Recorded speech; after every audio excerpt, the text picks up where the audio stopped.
Okay, hello everybody. Welcome to the Composting During COVID-19 panel. My name is Claudia. I am an outreach coordinator at GreenThumb. I'm joined by my colleague Vanessa Ventola, who's another outreach coordinator at GreenThumb. We are the division of the NYC Parks Department that works with community gardens across the city. Thank you so much to everyone for joining us. Thank you very much to our moderator, Lisa Bloodgood, I will be introducing her, and she will be introducing all of our amazing panelists in a second.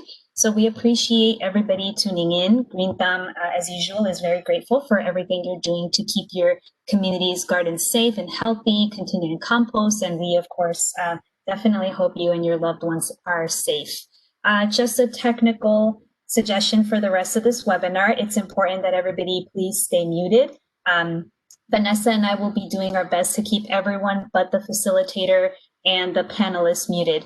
If you do have a question or a comment, please type it in the chat box, and we will get back to that during the question and answer session, which will be at around 12:45 or so. Lisa will try to address your questions with the panelists, and Vanessa and I will be keeping track of them. So as I mentioned earlier, we are recording this session. You can choose whether or not to have your camera on by clicking on the camera icon. But we will keep the recording focused on the facilitator or the speaker. So we just started doing webinars this year, so please be patient if you do experience any technical difficulties with us. Okay, so now I'm going to turn to beginning the panel. I'd like to introduce our moderator, Lisa Bloodgood. Lisa is a North Brooklyn resident since 2006. Lisa is Director of Advocacy and Education with Newtown Creek Alliance, where she focuses on supporting urban ecology and habitat restoration efforts and bringing robust environmental education in both Brooklyn and Queens. She worked for the New York City Council for half a decade as a field biologist with Natural Areas Conservancy and Hudsonia Limited, and as a lab technician with Urban Soils Institute. Currently, Lisa serves as co-chair for the New York, New Jersey Harbor Estuary Program's Community Advisory Council and on the board of directors of North Brooklyn Neighbors. Lisa studied earth and environmental science with a minor in biology at Brooklyn College. She loves plants and bugs, hiking and biking, and of course, her community garden, La Casita Verde, in Southside Williamsburg. Welcome, Lisa. Hi, everybody. It's a real pleasure and honor to be here moderating this panel today. I stand in very good company. So let me just introduce our panelists today. First, we have Gil Lopez with the Smiling Hogshead Ranch in Queens. Gil currently works for two nonprofit organizations implementing site-specific kitchen composting program at the Fortune Society and helping rebuild the municipal food scrap drop-off program with food reuse with a focus on Brooklyn and Queens. Gil is an anti-racist community organizer, urban environmental educator, socially engaged bioartist, and doer. He works in broad strokes, making connections between seemingly disparate topics ranging from environmental justice and food sovereignty to bicycle and pedestrian issues, and reskilling, there you go, sorry, hard word for me to read, reskilling the populace towards subsistence and away from wage labor.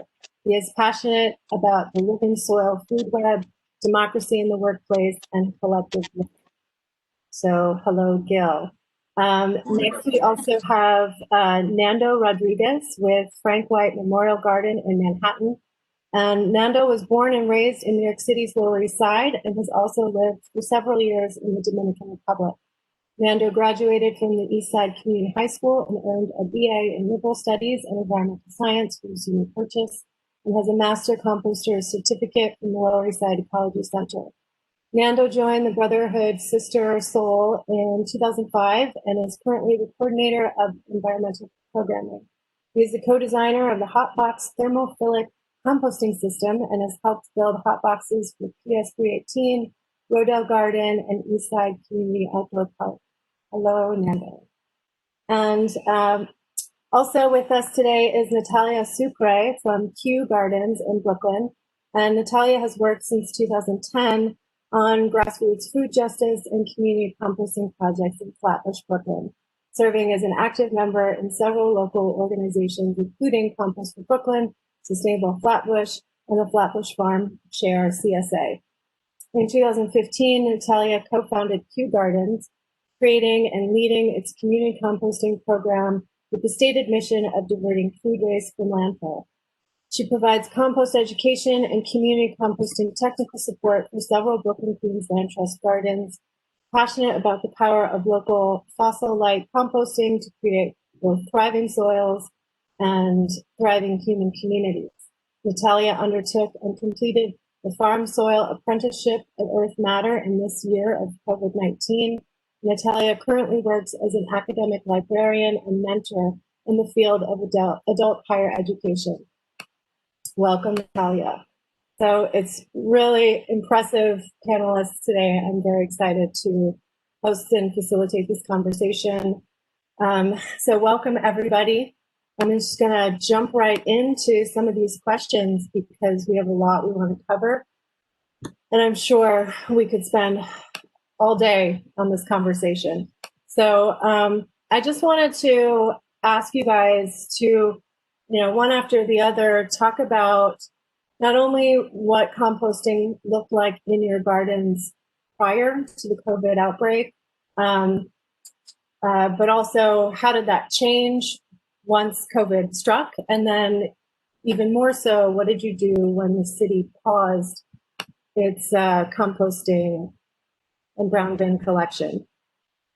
So we can start with you, Natalia.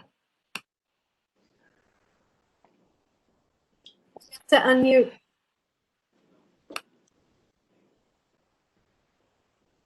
Okay. First of all, thank you so much for inviting me to be on this panel. It's really a complete honor to be with everyone here. I think of it as before COVID, during the pause, and everything that happened then, and then still under COVID, but after the pause. Before COVID, our program had been going on for 5 years already. It was very sort of steady, making good earth kind of thing. We were almost always at capacity, but it's something that we dealt with. We're a pretty small garden, about 1,200 square feet. We have 3 bin sets, so 9 bins basically. 2019, we took in, we diverted 12 tons of food scraps. We had 551 volunteer hours. We keep this all in our calendar.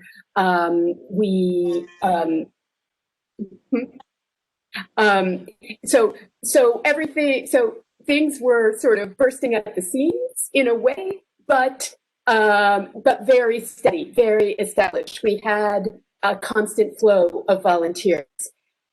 For example, when the pause hit, when the curbside, all the funding got cut. I was looking back to those dates and looking back to those emails. It was Friday, March 20th, that I got the message from the New York Compost Project through BBG, through Aaron Lee, and that we had just. I was just remembering what a scary time that was, and also how. We immediately decided to continue with in-house DIY composting. We had just had our last drop-off that Sunday, and it had been a little bit crazy. There were lots of people in the garden. We were trying to take precautions, but we didn't even know what precautions we should be taking. We were wiping everything down, using gloves only once, things like that. So we did decide to continue with the compost with in-house composting through our teams. And our teams are pretty large. All of our membership is very fluid. So there are 70 people on our compost team. Some of them may not even be around anymore, but it does reach a good amount of people. So we set up our standard for the DIY composting, and we did that. At the same time, with the with all of the focus on responding to the city compost cuts and the fact that there was no place for people to take their scraps, people who had already had this established behavior and this established commitment to to diverting the scraps. So we got a lot of requests, and we would just sort of cycle people into our DIY system, our in-house system. We would meet with them and go through. And then we also started brainstorming on different things we could do to address the situation. So I'll just name a few, two projects. One was the backyard composting project, where and this was with people from Kensington Mutual Aid, other QG gardeners, Raha Benham, Magritte Pittman, and Schoenberg. We were trying to organize. We live in an area that has a lot of big residential homes, and we were trying to organize people in those homes to set up composting and do composting with their neighbors, except scraps. That was fairly successful.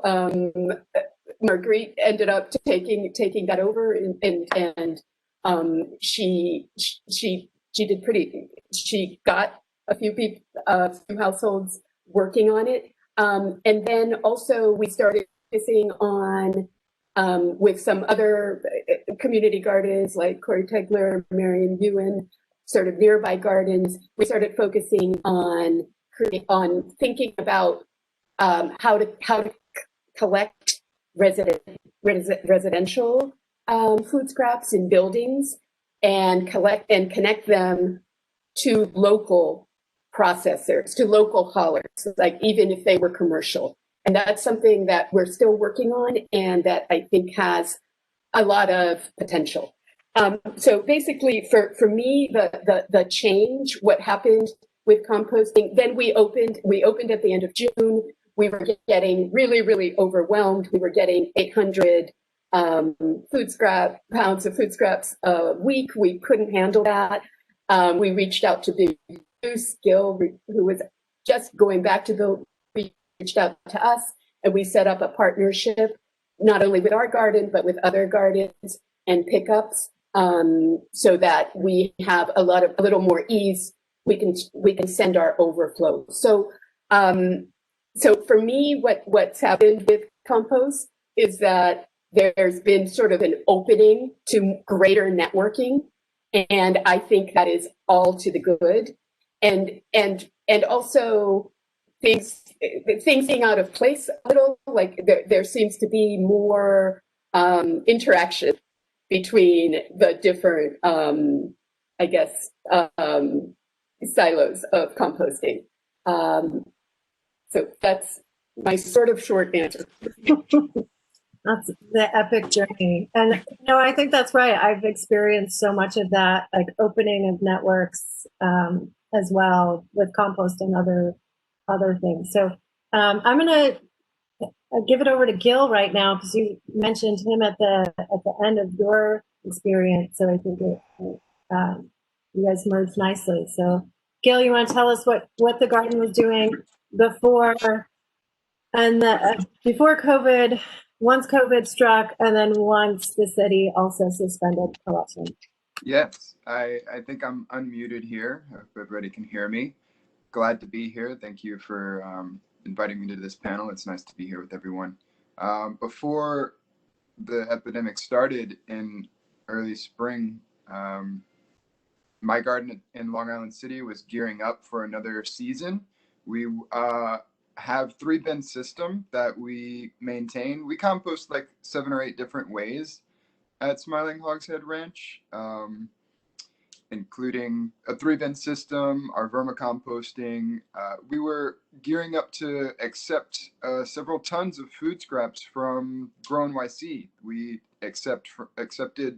usually accept a delivery from their North Brooklyn green markets 2 or 3 times a year, in the spring and fall, definitely, sometimes in the summer. And we build a large biodynamic windrow.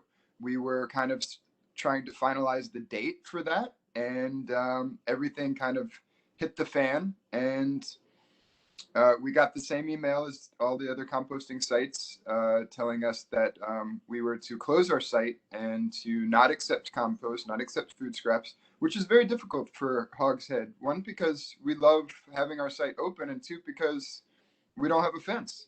So it's impossible to close our site. And people started finding out that we actually did put a little sign on top of our compost pile that we were closed.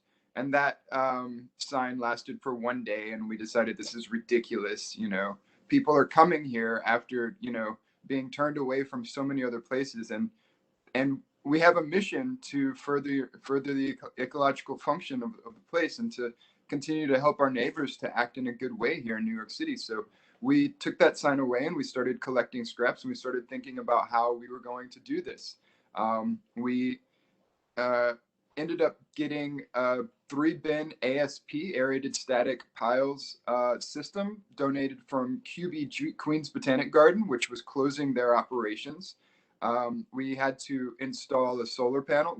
We bought and installed a solar panel to run the blowers, because we don't have electricity. Like many community gardens, we don't have the electricity on site, so we have to do things in a different way. So off-grid solar was installed to run that, and that increased our capacity by about 3 yards, which was just a drop in the bucket when it turned out people from almost all boroughs were finding us and coming and dropping off. I started a more robust dialogue with composters nearby at the Sunnyside Woodside composting crew, and they were experiencing extreme increases since the Sunnyside market had stopped collecting. We accepted a little bit of overflow from them. Instead of our windrow that we were going to build with Grow NYC, we just started windrowing all of this material, this extra material.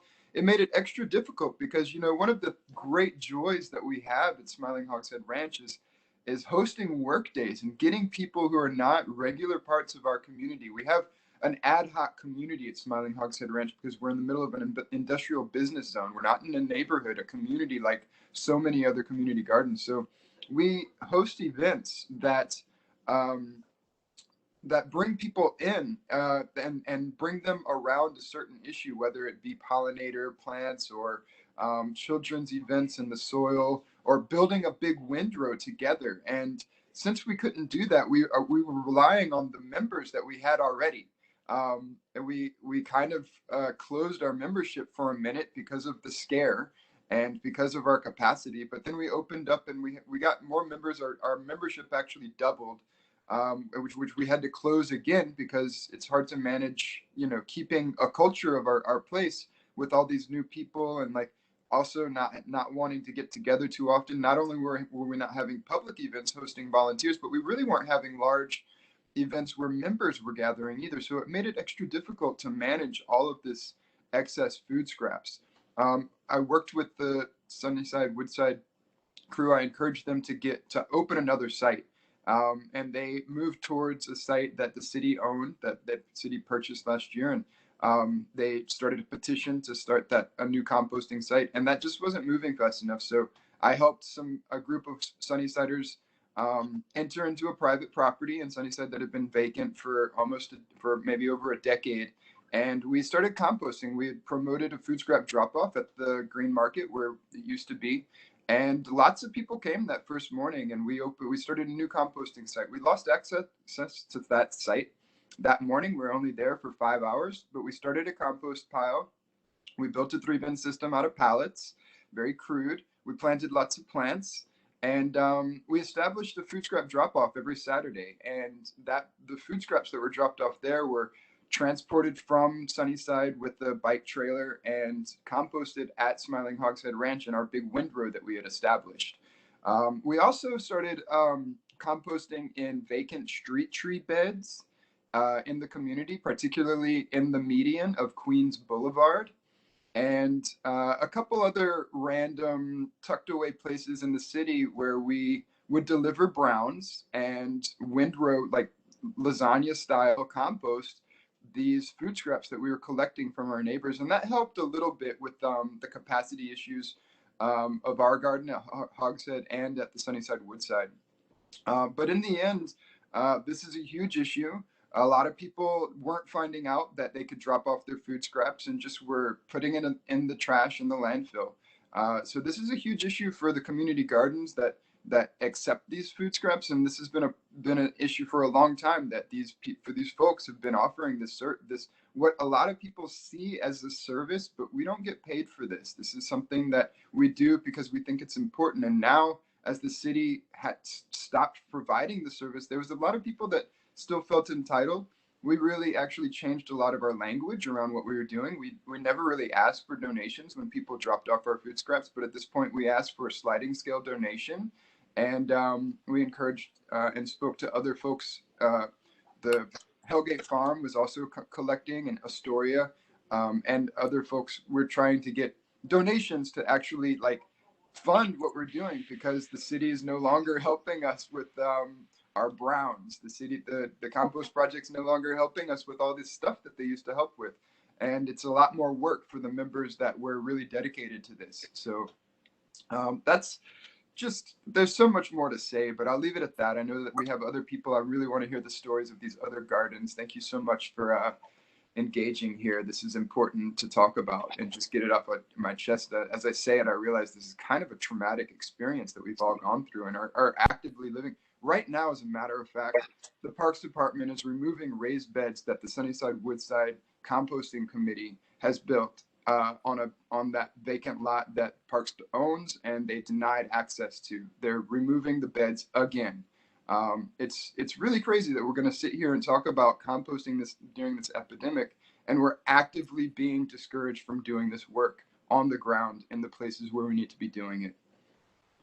Yeah, thanks, Gil. I agree that so much of this has been so traumatizing on so many different levels for so many different people and communities.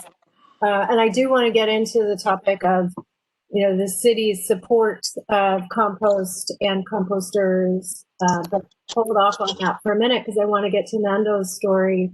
And same question for you, Nando. And if you want to actually include, and I should have let the other panelists also talk about winter plans and how you're going to be with your garden community shifting into the colder months and what are the plans there. So Nando, if you want to tell your story pre-COVID, COVID, and how and the future and how your garden has been coping.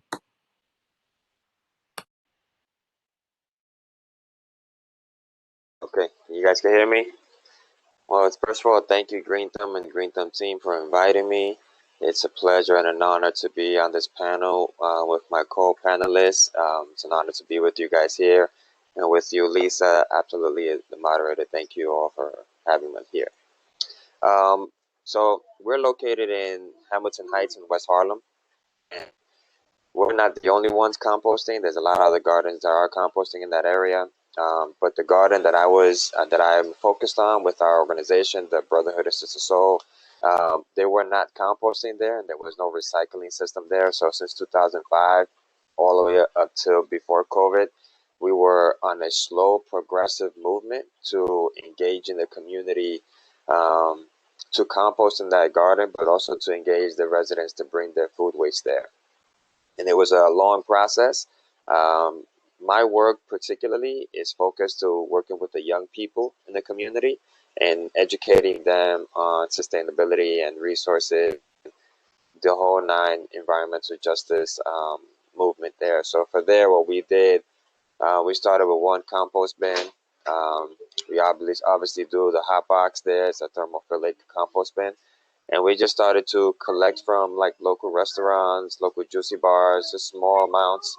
And then when the brown bin system came in, we applied for it. We had 1 bin, and we noticed very quickly that 1 bin was filling up fast.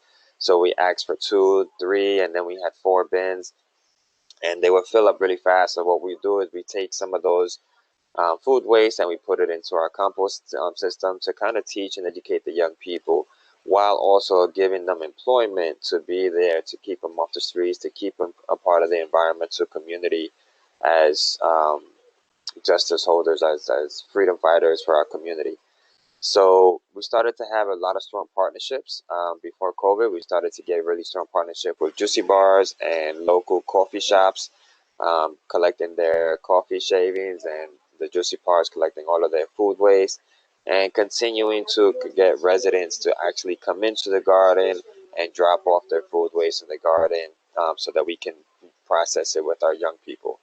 Members of the community started to be interested in being a part of that and to helping in the process. And then when COVID hit, our organization was going through a very transitional time. We've always been a physical, in-house, on-site program, an after-school program for young people between ages 8 to 25 years old to 22-year-old. And now that we had to stop and close our building, we were going through a very strong and hard transition. And then when we got the message in the email that the brown bins were also had to be brought in, we understood that our community were also going to be hit by not having places where they drop off their food scraps. So for a while, for about a week or two, we just obeyed what was told for us at the moment, and for us to figure out our remote sessions for our young people. We brought the brown bins in, and we just put up a sign that brown bins were being closed down by the city, so we cannot no longer collect brown bins. But what was happening, the same thing as Gil was saying, people were still bringing their bags of food waste and just dropping it off on the fence, putting it on the fence, putting it right inside. We didn't put the brown bins too far back in, so we just put them in the gate. So people were just coming in the gate and putting in the brown bins there.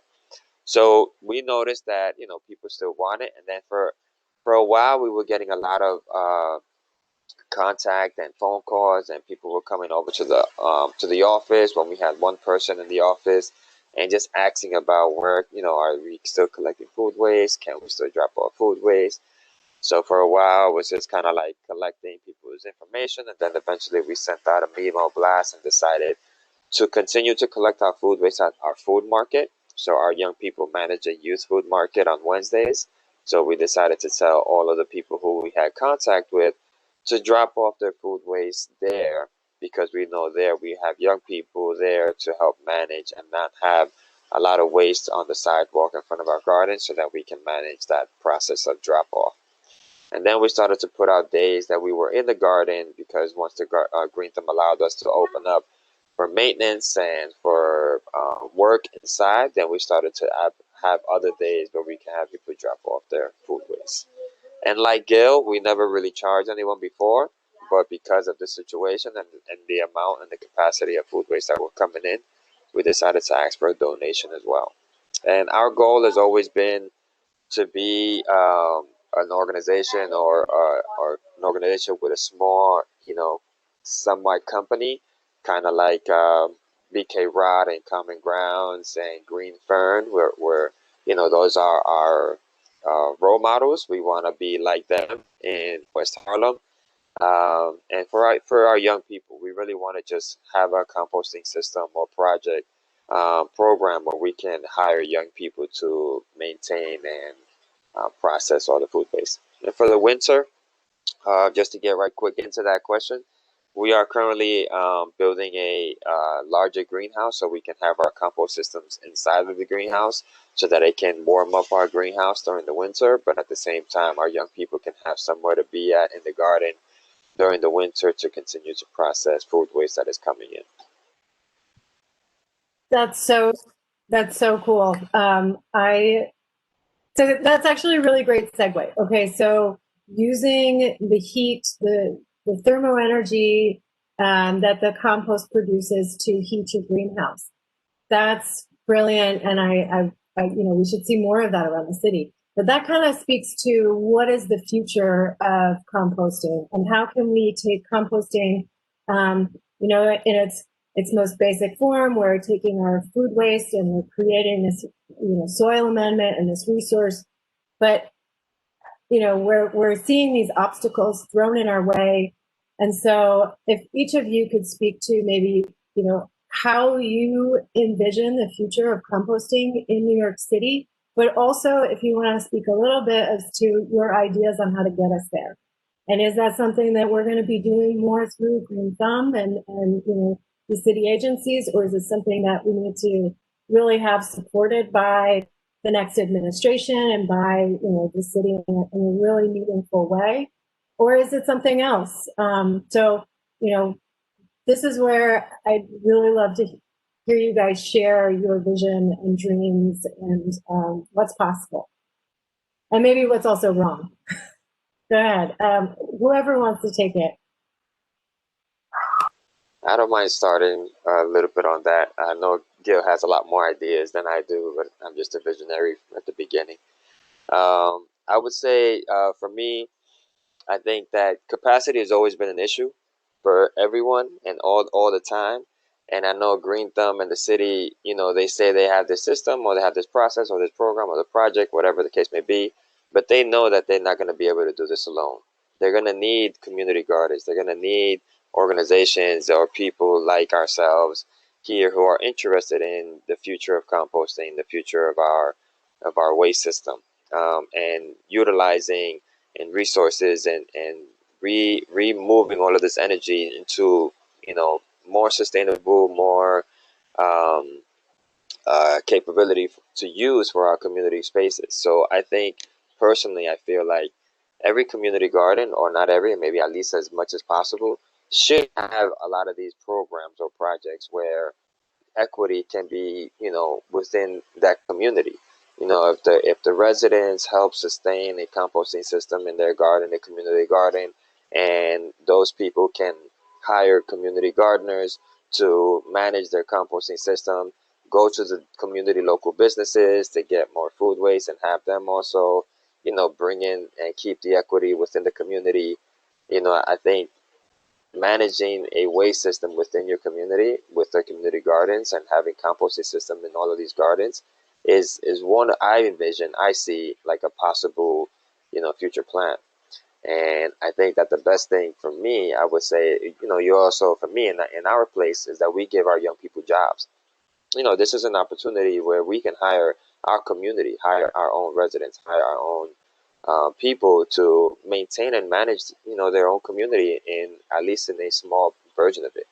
And Parks Department and Green Thumb and the Department of Sanitation, they're not going to be able to, manage all of the waste. But if they have the opportunity now to get us those doors open, to get us in these meetings, to get us in these funding opportunities, to help these community gardens or community groups or composting groups to develop a business or develop a program for their community, I think that's what they should do, because capacity is going to be too much for them. But if they can help other smaller um, businesses grow up and kind of begin, I think then the capacity will be more manageable for them, because they'll have so much more help within all of our communities. And this, same as what Gil's doing, going all over the city, developing all these things, that should be the city helping him do that, or hiring him to do that. And then local communities kind of may take it and manage it. And the one thing that I always envision too is maybe the city can give some like tax breaks to like businesses who are working with their community groups in waste management. That way, that can be part of some type of an incentive for them, and it could be incentive in opportunity in ways where our different groups can gain more money or funding or opportunity to manage that equity that's coming in, because then they'll hire us to get their food waste, and then we can use that to pay our people.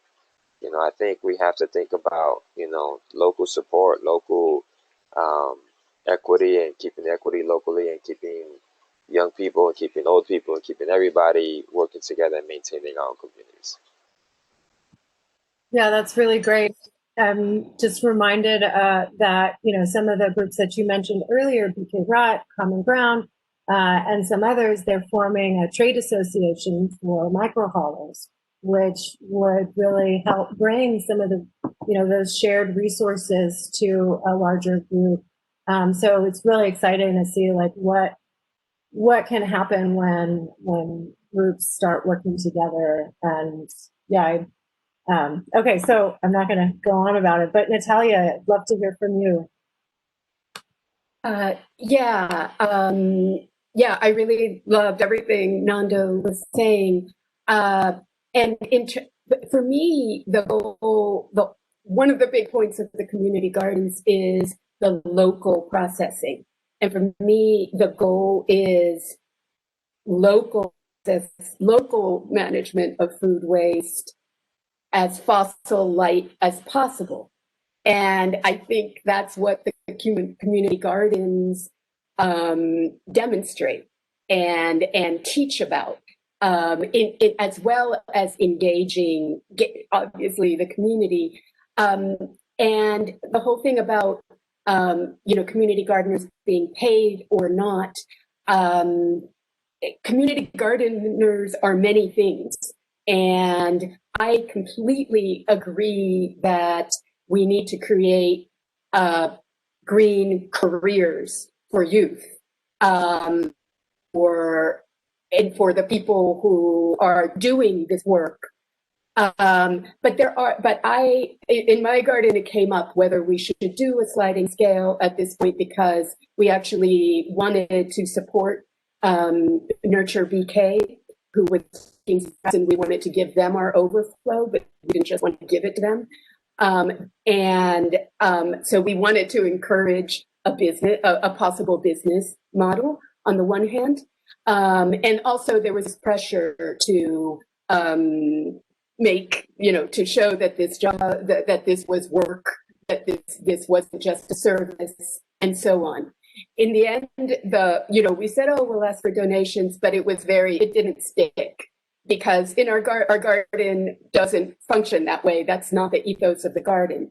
And I think that that there are other ways to show that dropping off your scraps is not just transactional in a community garden, and that's all to the good. So there's that on the one hand, and on the other hand, in terms of this sort of connects with our future plans. We continue composting all year round. We always have, but our focus has often so much been on just getting work done, just processing.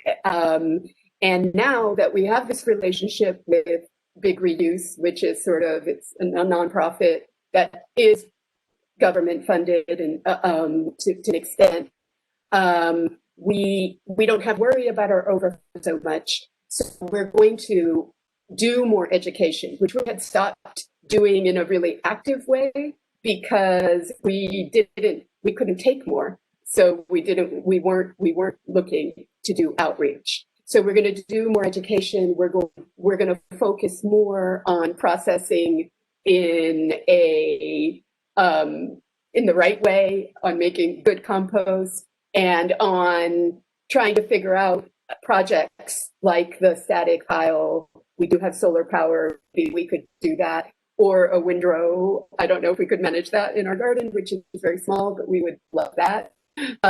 So in terms of the future, I think it's important.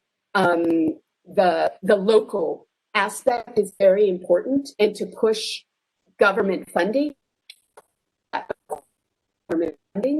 But I think this is an opportunity to shape what the service would look like more, and also that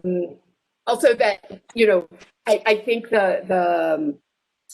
this work should be paid, but the service should also be free, because composting, that it is a right to be able to manage your waste responsibly. Like that should not be something that is sort of a luxury service. Yeah. Those are my ideas. That's really great. And that's just so striking to hear that really simple statement that, processing our waste is kind of viewed as a luxury that we have to pay for, which is just so backwards. And there's more food waste than we know how to process and that we can handle, even if we had enormous processing facilities outside of the city and we had large processing facilities inside of the city.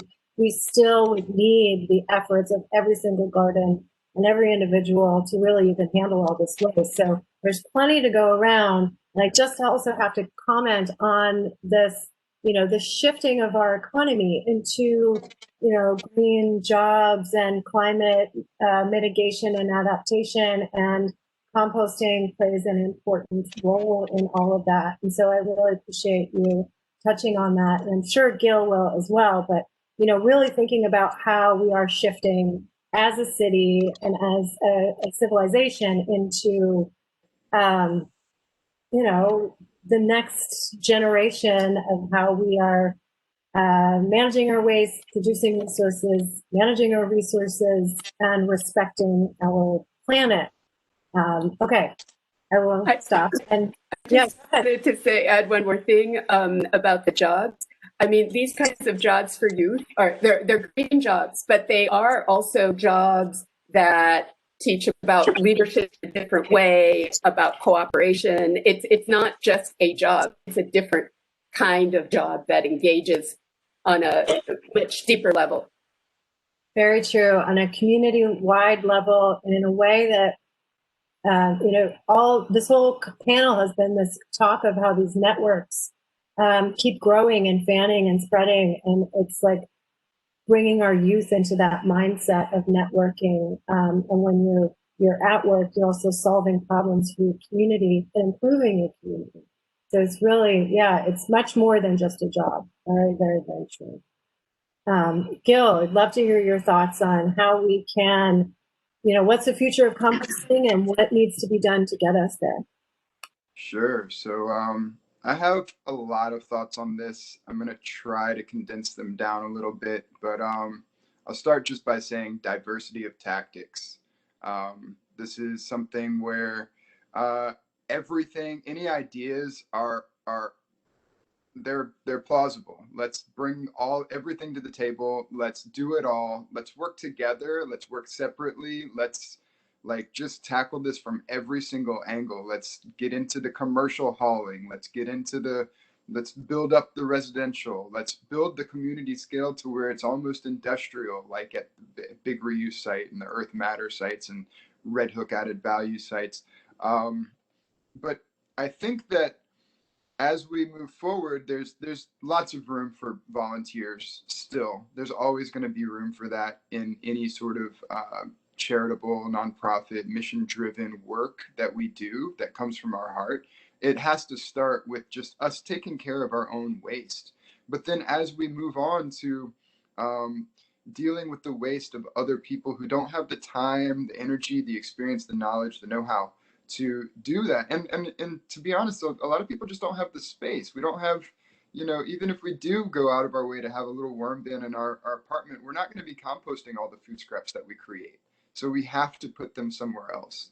I think moving away from this competitive mind frame that we're in, even amongst these bureaucracies, the different departments of the city that own land are in competition with one another. And the taxpayer and the people, the residents who need the services that each of those departments can provide end up losing. We end up paying multiple times for things because this agency is pitted against that agency and they're going back and forth.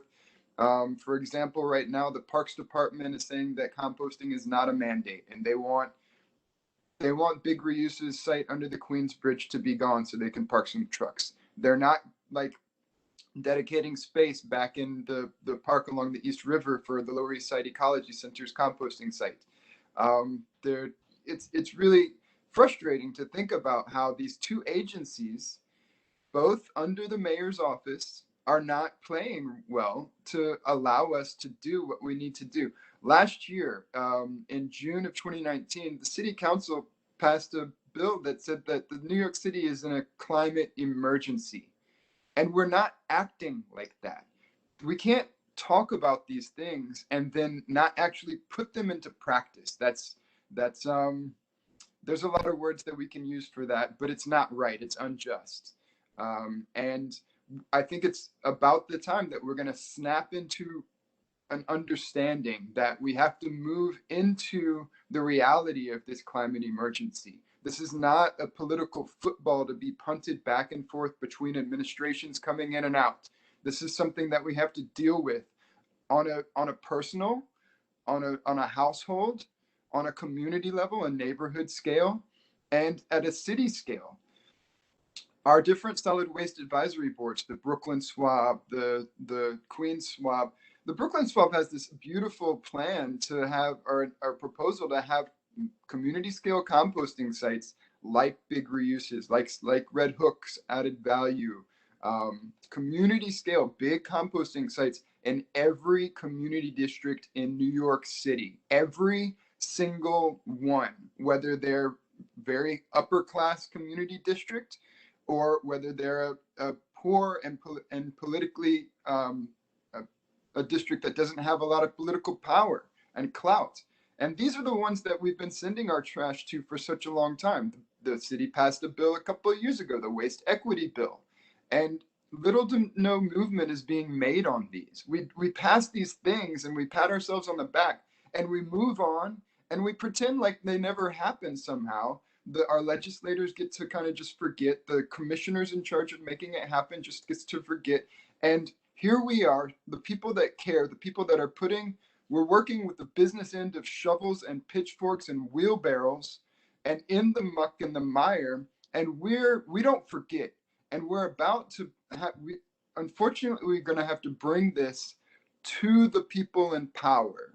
We're going to have to bring our voice in a collected, organized, compassionate way, not screaming in the streets, but really digging in to the places, to our neighborhoods, burrowing down and getting all of our neighbors who know us and see us and respect us for the indignited work that we're doing with the land. We're showing our children how to act, and we're going to end up showing these politicians how to act too. And when we come together like this, we can really cause a lot of beautiful trouble for our neighbors and ourselves and our city. I have this idea. I worked together with a coalition of people who were very concerned about composting way before the COVID happened. And we actually gave a proposal to the city budgetary folks that were talking of the Department of Sanitation's committee at City Hall. And we were proposing that we have more distributed collections. So having like a large collection site for every 2 to 7 blocks or something like this in the city where people can bring their food scraps. Maybe there's people who are deputized or who were paid by the city to bring scraps to these locations. Metal, glass, plastic, cardboard, paper, landfill waste, and organics. And you get maybe you get EBT vouchers for food stamps when you bring a certain amount of weight. Maybe you get some sort of refill on a card that you can spend at different places. Maybe you just do it for free because it's your responsibility. Maybe you're the super of a building and you get paid to do it. But really thinking about different ways, and these could be collected in large organics containers that are taken to processing facilities. They could be biodigested and turned into methane and electricity right there, and it could be charging stations for cell phones and e-vehicles and scooters and e-bikes. There's so many different ways that this could happen on a local scale, and I don't think that any one of them is going to be a silver bullet for all of the neighborhoods and all the different ways that we live in New York City. There has to be so many different things. The micro haulers union, the trade association that's forming right now is such a beautiful blessing. And right at the same time that Department of Sanitation or the city council actually is not telling Department of Sanitation, but commercial haulers that they have to redistrict the way that they look at, so we don't have all of these trucks going down the street to collect different commercial wastes. And also the city's mandates that commercial businesses must compost are becoming into play. So they have the largest food waste producers, like big catering halls and hotels and food producers had to compost. And now some of the middle to larger scale grocery stores and restaurants, now they have to compost and they get a fine if they don't do it. they have to compost. They have to hire a hauler that will compost. And as they get down into the smaller scale, this is where the micro haulers are really going to come into play, because these big haulers, they don't want to pick up a little bit of food waste from some place. They don't want to have to go there all the time just to pick up a little bit. So this is a real opportunity for people to get paid to do this work. And BK Rod is a beautiful example. Green Fiend, Reclaimed Organics, they're all been doing it in very different ways. And this is what I'm saying, this diversity of tactics. We all have to like figure out our neighborhood, figure out where we live, what are the food waste habits, what are the organics that we have, and then we can take it a step further. I would love to see us figuring out what to do with the coffee grinds, the coffee chafe. Are we because there's these food waste reduction hierarchies where we take the food and we make sure that the people are eating it. This is really important. We spend a lot of energy, embodied energy goes into our food. We harvest oil from all over the place, and we build these big combines and tractors, and we have these huge fields, and we grow this food, and then it just 30% of it just goes to waste before it even gets to the market. Gil, I have to stop you there, because although that is a very valuable and valid reality that we should also be thinking about in the context of what are we doing with food waste? What are we doing with our food in the first place? I do want to make sure we have some time for some question and answers, but I also wanted to first, what can people do aside from composting in your own garden, joining panels like this and having conversations about, the future of compost? Are there any action steps people can do? Is there anything going on in the city right now that we want to encourage people to get involved in? Shall I start that one? Sure. Okay, the hashtag Save Our Compost. Follow them on Instagram. Sign up whatever petition that they're doing. Call 311. Let our mayor know that our organic disposal processes right now are way inadequate. They don't line up with the fact that we are living in a climate emergency, and the city has acknowledged this. Let's get him on the horn on that John Lehrer show. Let's call this to his attention. But also respect the food. Don't buy too much. Savor what you have. Store it. Save it. If you can't eat all of it, find someone that can help you eat it. Let's try to respect our food a little bit more. There's so many people that bring food scraps to the drop-offs, and they're like, "Oh, this was all going to get wasted, but now you guys want it. You guys want to turn it into soil." No, I want people to eat it. If it's absolutely unedible, then let's compost it. We have to work from the bottom to the top. So let's call the mayor, and then let's waste less food. And also, I would say, who are your council members? And your council members may be changing in this next year. So even, if you're inspired to find out who might be running and get them to commit to supporting community composting. Additionally, I just want to say my experience here in North Brooklyn, we have a very large sanitation owned piece of property where they store things that they use throughout the whole city. But there's a lot of empty space on that site. And so we've been, for the last couple of years, really pushing, saying this should be a home to community composting. Compost-sized, scaled, a facility on DSNY-owned property. And I'm sure in your community, you have DSNY-owned property as well.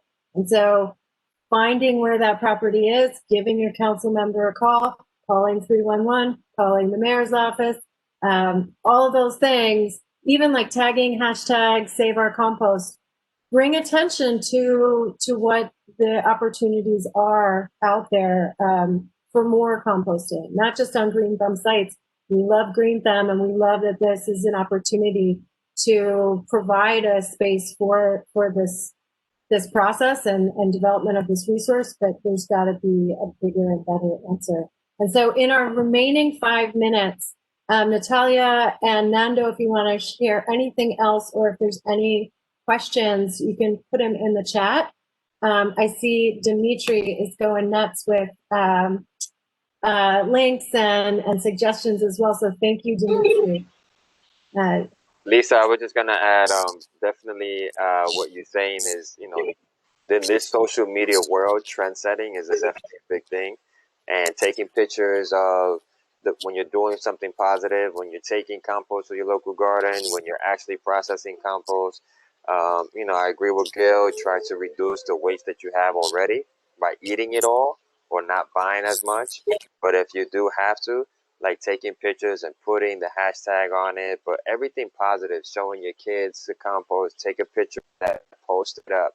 If we flood, the social media with all of this positive, sustainable actions and waste management, I think that we would then inspire other people, because positive actions inspires other people. And I feel like inspiration is definitely needed it's always a shame that inspiration comes when it's, when we're already at the bottom and not when we're like, working our way.